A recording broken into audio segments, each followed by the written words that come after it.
Hey, what's up, all you 40K fanatics? It's me, Casey, again, here to bring you all the grim, dark future that you love and crave. So, today we're going to be talking about the Lion. It's going to be the first video in my series on the Primarchs. We're going to go Primarch and then their Legion thereafter.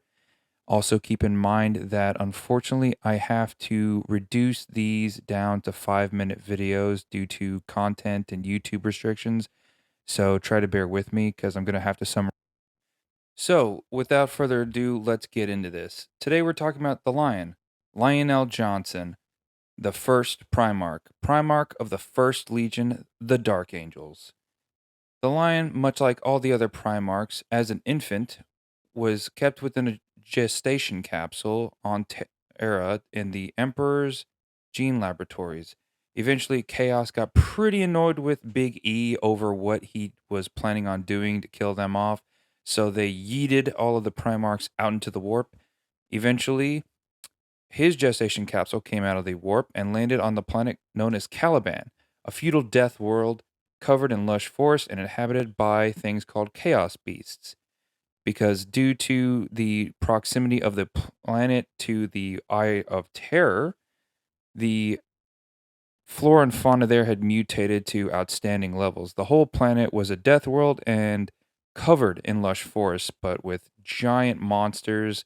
Like instead of a lion, you'd have a lion the size of an elephant with two heads and tentacles coming out of its back. So, yeah, Chaos Beasts are no joke. Anyways, Caliban was home to a lot of knightly orders that helped keep the human populace safe in their castles. They were feudal in society, however, they did have some technological things like primitive power armor, laser rifles, smithing, and also horse drawn carriages. So the advanced to not advanced is kind of, back and forth. Other than that, they were pretty stout in defending themselves against the Chaos Beast and the treacheries of the forest. The knightly orders that roamed the planet kind of recruited from the noble class and protected the poor commoners. The greatest order of them all was called the Order. Real original, right?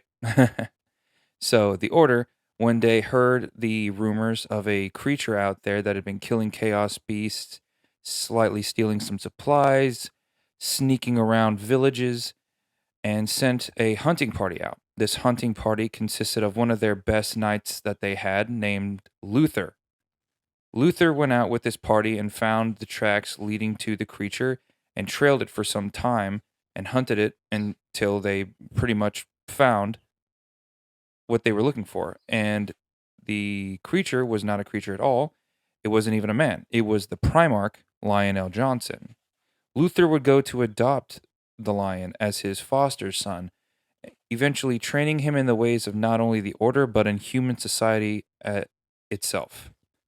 The lion had spent who knows how long in the forest of Caliban, living like a hunter and a predator, preying on the chaos beast and local fauna alike. Luther and the lion would both see each other as brothers and friends as they rose through the ranks of the order, the lion never losing his predatory sense, stalwartness, and action before words mentality. Eventually, the lion would rise to the ranks, almost making it to the heights of the Grand Master of the Order, before he declared a great crusade across the planet to free the humans of their world from the tyranny of these chaos beasts before it was too late. After nearly a decade of war, Luther and the lion were battle weary, scarred, and tired.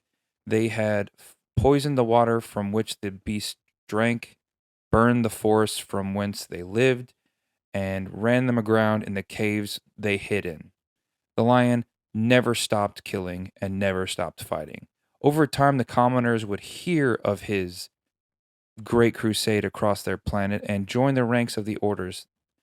The order would swell in size, getting new knights and soldiers for their fight, whereas the nobles of the other orders of knightly nobles heard about the lion and their rumors, and all of the commoners. They wanted to keep their place above the commoners and rebelled against the lion. The lion, not giving them an option, but servitude, fought them, hunted them to a man, and killed them within their castles, and hunted them relentlessly wherever they hid until none of them remained. The Primarch known as Lionel Johnson, or Lion, Son of the Forest in Calibanite, would never stop having a predatory sense among his peers. His eventual brothers, his comrades, his friends, all stood in a room with him and thought that he was a predator, sizing up the ways of how he could kill his enemies in the room, even if they were friends. And they were right.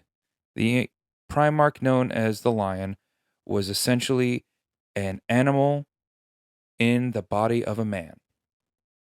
After almost 10 years of fighting, the world of Caliban had rid itself of the threat of the Chaos Beast and was united under one banner, praising the lion as the Grand Master of the Order. He was gifted accolades, parades, and congratulations by all, while the seeds of jealousy started to grow in his brother Luther. Luther saw him given these accolades and saw how unappreciative that he was of them, because the lion, being the lion, did not care for accolades or parades or any type of frivolousness. He saw no point in them. He did what he did because it had to be done. He hunted the beasts that would threaten their world and eventually hunt the ones that would threaten the imperium of man. While Luther grew jealous, who knows, given time, maybe his relationship with Luther could have mended, but shortly thereafter it was interrupted by the arrival of the Emperor of Mankind, the Big E, Papa Goldman. He had arrived on Caliban to reclaim the son that he had heard so much about through rumor and myth, bringing along with him 500 Space Marines of the First Legion, the genetic heirs of Lionel Johnson. Almost immediately, the lion would swear fealty to his father, the lion, recognizing him for who he was.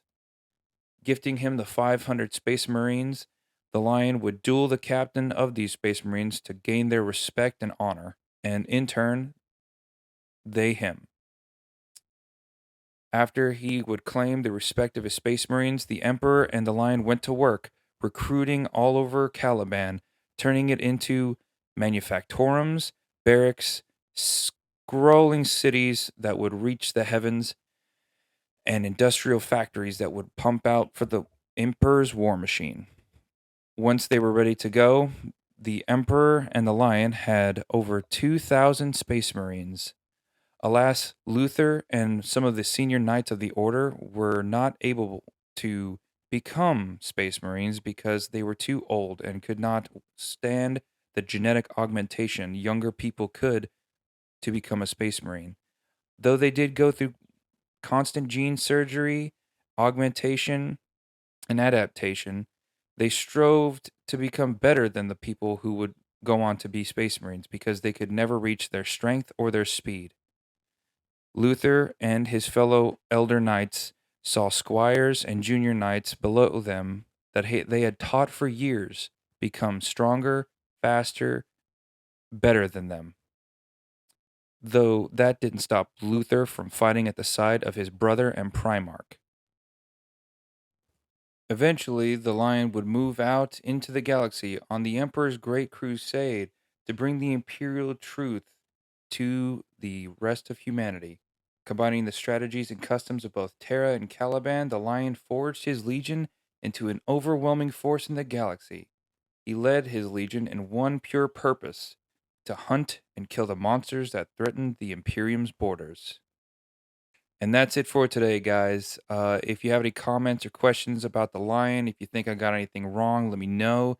Hit me up in the comments. Don't forget to like, share, and subscribe. And you keep rocking out there, 40K fanatics. Straight from the grim dark garage, it's been me, Casey. See ya.